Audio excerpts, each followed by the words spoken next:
Assalamu alaikum warahmatullah. Kamar yadda ne maka bayani cewar Windows 11 Pro ya fito kuma babban window ne wanda aka yi shi in gaya ma kamar yadda aka yi customizing nasa na ɗaya. Sannan na biyu an riga da an yi customizing nasa yadda baka taɓa tunani ba. Kai ka ce kana amfani da mai Mac OS ne. Gaskiya wannan window da kake gani yana da matuƙar mamaki, yana da recognizing abubuwan da baka taɓa mamaki. Hatta Android application idan har ka da wannan window sai recognizing. Amma dan Allah kafin mu shiga cikin wannan bidiyon ya za a yi kai rufe ɗin wannan window ɗin kuma kai install ɗinsa akan kwamfuta, domin yana da procedure da yawa. Idan baka sanya za kai ba dan Allah roƙonka ne nake kai mun subscribe sannan kai share ɗin wannan bidiyo.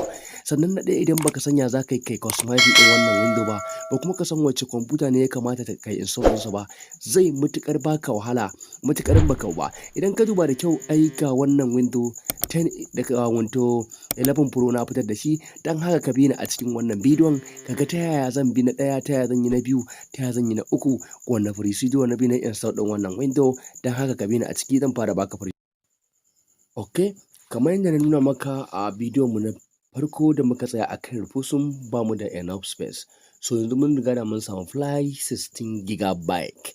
To abin da za ka yi anan sai ka bi procedure da na bi na yi downloading ne, kuma komai dokokin na gaya maka sai ka zo ka yi rufusun files. So yanzu na riga na yi downloading.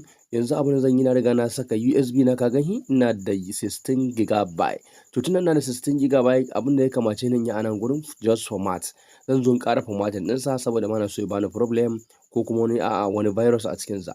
So idan ka riga da kai formatting ɗinsa successfully, to abin da ya kamace ka anan ka yi sai ka je ka buɗe refuse file. Kamar yadda na buɗe refuse file, sai ka je ka selecting ɗin window 11 da nake yin da wanda ne downloading, sai ka yi refusing ɗinsa kamar yadda na bi wancan procedure. Kaga na zaɓa wannan flash ɗin, aka yi a hankali a gurin zaɓa flash ɗin nan, ka tabbatar da ka zaɓe shi kana kansa saboda ka ɓata wani flash ko wani hard drive da ke a kai. So a cikin wannan file ɗin na, to ina da window 11. To wannan shine last window 11, shine latest version. Idan ka duba gashi nan window 11 Office 2021. So gashi nan na riga na fara refusing. Yanzu zan bashi a few minutes. Idan na bashi a few minutes kamar 30 minutes, ya depending da system da kake amfani da ita. Idan ka riga da ka gama refusing completely, so abin da ya rage maka anan sai ka zo ka bi following an instruction, saboda gaskiya yana da buƙatar instruction.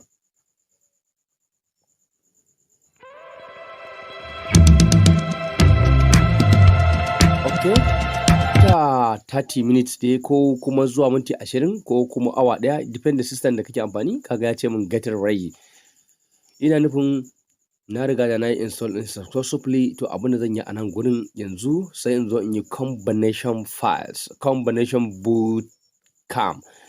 Dole sai ka yi kaga ya riga ya rubuta maka ready. To me za mu yanzu?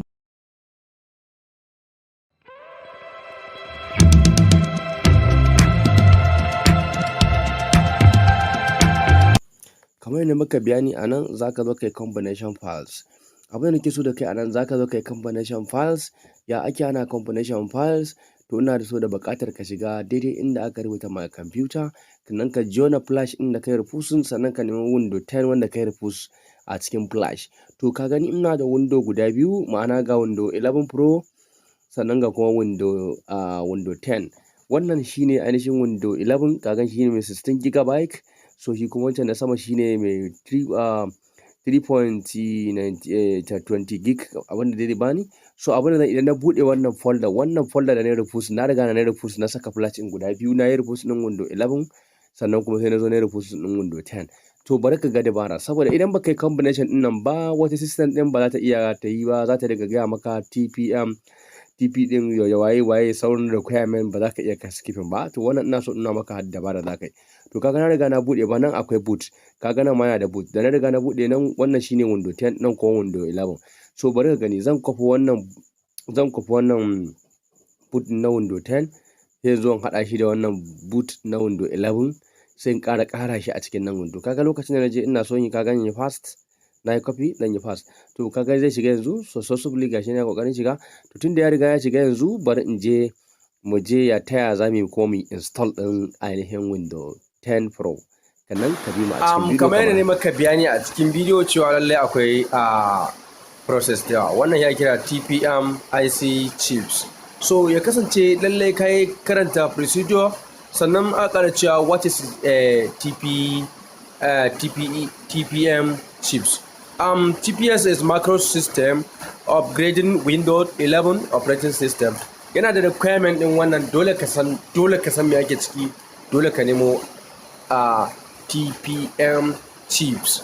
Is it that successfully? So idan ka duba lokacin da na yi a rufushin din window, na ce maka kai kokari ka copy din wancan files. Idan ka copy wancan files, za ka yi kokari na boot na window 10 ka haɗa a cikin window boot na window 11. So abun yakan yi ba wa computer damar yadda za ta samu ta recognize din wannan window, saboda it is selected. Akwai gaskiya computocin da ba su iya ɗaukar sa ba. Lallai karanta information kamar yadda ka maka haka, kai kokari ka san menene what is Tpm, and then za mu je nuna maka ya ainihin procedure na wannan window yadda yake ainihin ake amfani da shi, ake kokarin yin amfani da shi. Yana da matukar amfani lallai. Idan ka bina cikin wannan bidiyon za ka san ya za ka yi ka install din window 11. Kamar da maka bayani, lallai yana da procedure nashi da yawa.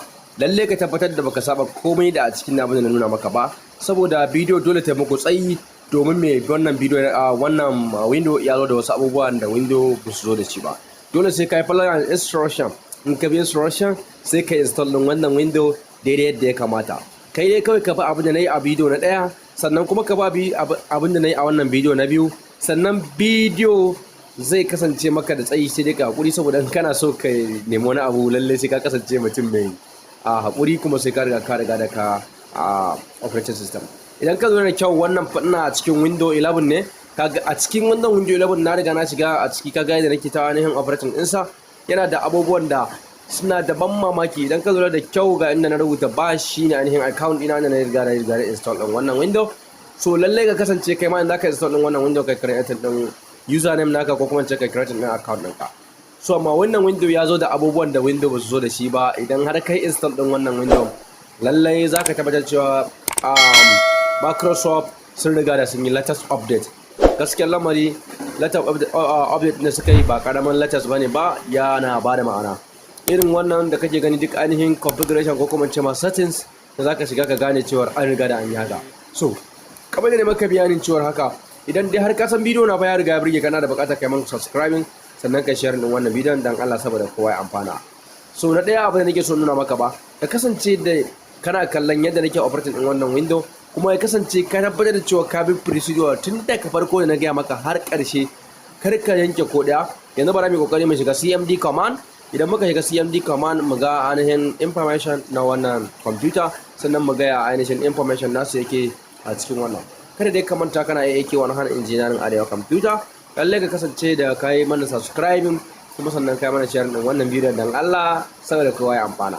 Amma wannan bidiyon yana da matuƙar amfani. Na ɗaya, na biyu yana da matuƙar amfani a gurin masu operating system.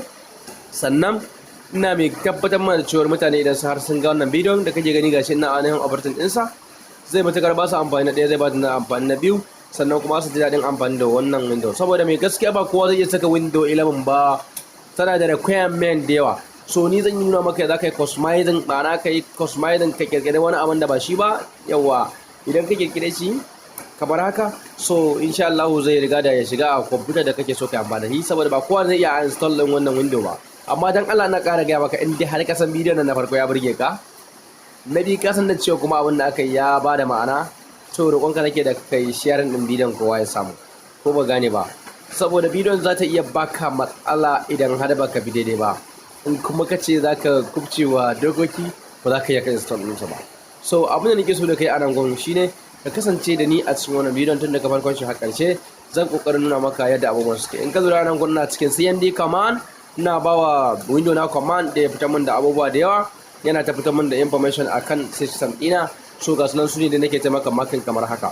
So ka kasance na ɗaya ka bi dokar fa, ina ƙara maimaita ba, ka kasance na biyu ka ƙara bin dokar nan kamar da ga nuna maka. Wallahi in ka ɓata doka ba zai iya ainihin install akan computer ka ba, zai iya requirement din Tpm. Wallahi in requirement Tpm in baka sa ba, ko kuma baka yi da biyo ba, ba za ka iya ka install din wannan window akai ba. Dan haka nake cewa in bidiyon ta burge ka, kai kokari kai ma share ne wa mutane. So idan kai sharing, yanzu ka ji wannan feature din wannan window ya riga da ya zo da abubuwan ban mamaki da nake ƙara faɗa.